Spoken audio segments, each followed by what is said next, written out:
Hello and welcome दोस्तों, एक बार फिर से आप सभी का स्वागत करता हूं अपने यूट्यूब चैनल में जिसका नाम है आत्मनिर्भर। हाँ, आत्मनिर्भर, जिसका हर एक वीडियो आपको बनाता है आत्मनिर्भर। Always dependent on yourself, never on other. तो नमस्कार दोस्तों, आज का हमारा टॉपिक है बैकलॉग का क्या है नियम, क्या है वास्तविकता और क्या है भ्रम। दोस्तों, विगत कुछ दिनों से लगातार बैकलॉग को लेकर भ्रम फैलाया जा रहा है या भ्रम की स्थिति निर्मित हुई है। तो आज इस वीडियो के माध्यम से हम वास्तविकता समझने का प्रयास करेंगे। सबसे पहले दोस्तों, बैकलॉग को समझने के पहले चयन सूची और बैकलॉग बोलते किसको है ये समझना जरूरी है। इसलिए मैं सबसे पहले आपको शिक्षक भर्ती का विज्ञापन दिखा रहा हूँ। शिक्षक भर्ती का ये विज्ञापन है दोस्तों, जिसको मैं स्क्रॉल करके आपको दिखा रहा हूँ।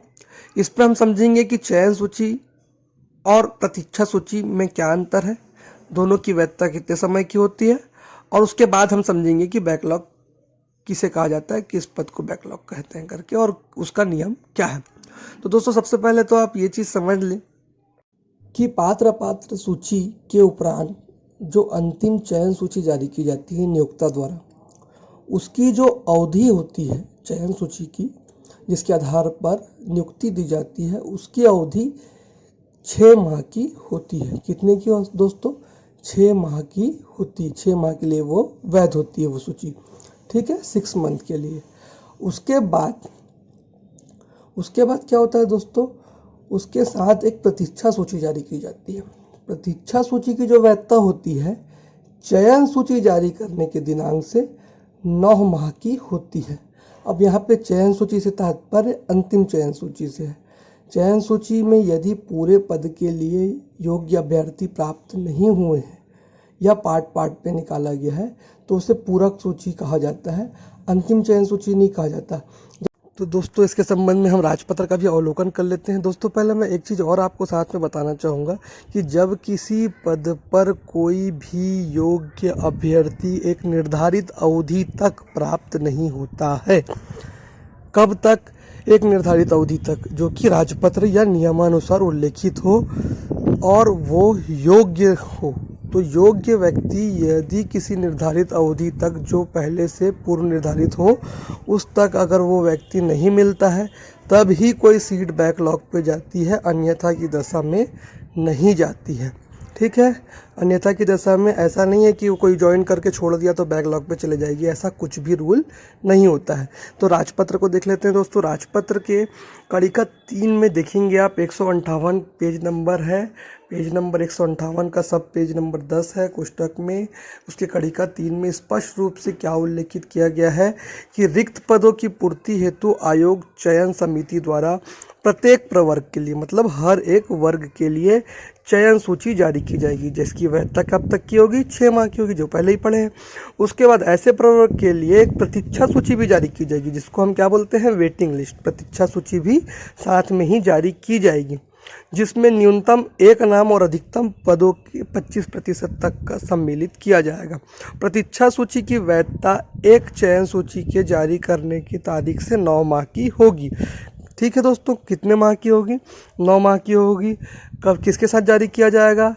अंतिम चयन सूची के साथ जारी किया जाएगा। पूरक सूची जैसे अगर अभी निकाली गई है और अंतिम चयन, मतलब जब तक कि कोई पूरे पद पे कैंडिडेट नहीं मिल जाते तब तक जो सूची निकालते हैं उसको पूरक सूची बोलते हैं। और जो अंतिम पूरक सूची होगी या अंतिम चयन सूची होगी, उसके साथ क्या निकाला जाएगा? वेटिंग लिस्ट निकाला जाएगा। कितने पदों के लिए? कम से कम 1 और अधिकतम 25% पद तक के लिए, ठीक है। इसमें ये स्पष्ट कर दे रहा है कि जो प्रत्येक प्रवर्ग में रिक्त पद के 25% का आकलन करने के लिए, इसे पूर्णांक में लाने के लिए क्या किया जाएगा? पूर्णांक में लाने के लिए 1 अंक बढ़ा दिया जाएगा। अंतिम सूची जो होगी, अंतिम चयन सूची, उसके साथ जब एक अंतिम चयन सूची के साथ जब पूरे पद में भर्ती हो जाएगी, पूरे पदों में भर्ती के लिए जो सेलेक्टेड कैंडिडेट मिल जाएंगे, उसके साथ एक जो है प्रतीक्षा सूची भी जारी की जाएगी। उस प्रतीक्षा सूची की वैधता 9 माह की होगी, ठीक है दोस्तों। अब चयन सूची जारी हो गई, प्रतीक्षा सूची जारी हो गई।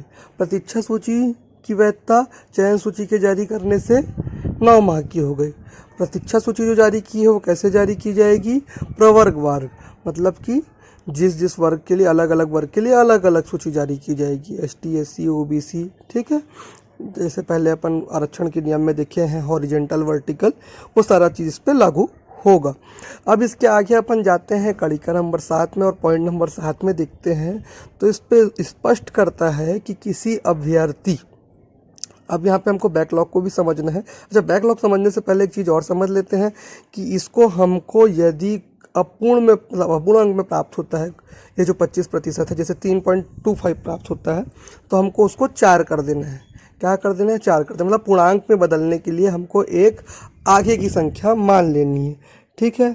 तो अब आगे हम 7वें पॉइंट में वापस आते हैं। किसी अभ्यर्थी जिसका चयन सूची में सम्मिलित हो चुका है, ठीक है, वैधता अवधि में कार्यभार ग्रहण नहीं करता है, या त्यागपत्र देता है, या किन्हीं कारणों से अयोग्य पाया जाता है, या वैधता अवधि के दौरान चयनित अभ्यर्थी की मृत्यु हो जाती है, तो आयोग ऑब्लिक संचालक जो भी इस पद पे भर्ती करने का जिम्मेदार होगा या जिसके ऊपर दायित्व होगा, के द्वारा प्रतीक्षा सूची से अभ्यर्थी का नाम नियुक्ति हेतु अनुशंसित या अनुमोदित किया जाएगा। किस किस स्थिति में दोस्तों यहाँ पे समझना होगा, कार्यभार ग्रहण नहीं करता तो भी, त्यागपत्र दे देता है तो भी, और मृत्यु हो जाती है तो भी वो अनुशंसित या अनुमोदित कर सकता है। कौन? आयोग या संचालक।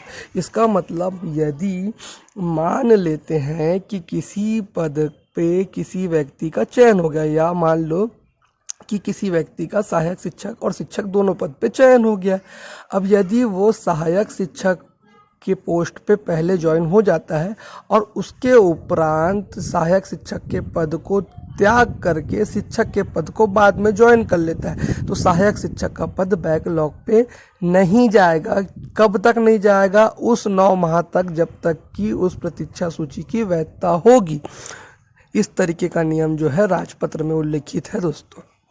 जानकारी के अभाव में लगातार ये बात कही जा रही है लोगों के द्वारा कि यदि ऐसी स्थिति निर्मित होती है तो सहायक शिक्षक का पद जो है वो बैकलॉग पे चले जाएगा, परंतु ऐसा कुछ भी नहीं है।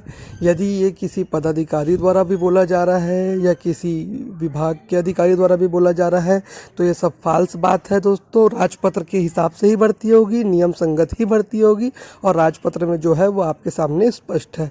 अन्य कोई भी टेक्निकल समस्या के लिए आप मेरे से कॉन्टैक्ट पहले भी जैसे बोला हूँ कर सकते हैं, आगे भी, और कोई डाउट होने पे कमेंट सेक्शन में कमेंट कर सकते हैं। वीडियो पे अंत तक बने रखने के लिए बहुत बहुत धन्यवाद दोस्तों आप सभी का। और प्लीज़ दोस्तों ये वीडियो को ज़्यादा से ज़्यादा दूर तक पहुँचाएँ जिससे सभी लोगों की मदद हो सके। वीडियो को लाइक करें दोस्तों, वीडियो को सब्सक्राइब करें, कमेंट करना ना भूलें। वीडियो पसंद आया तो कमेंट करें, और वीडियो में कोई डाउट हो तो भी कमेंट करें।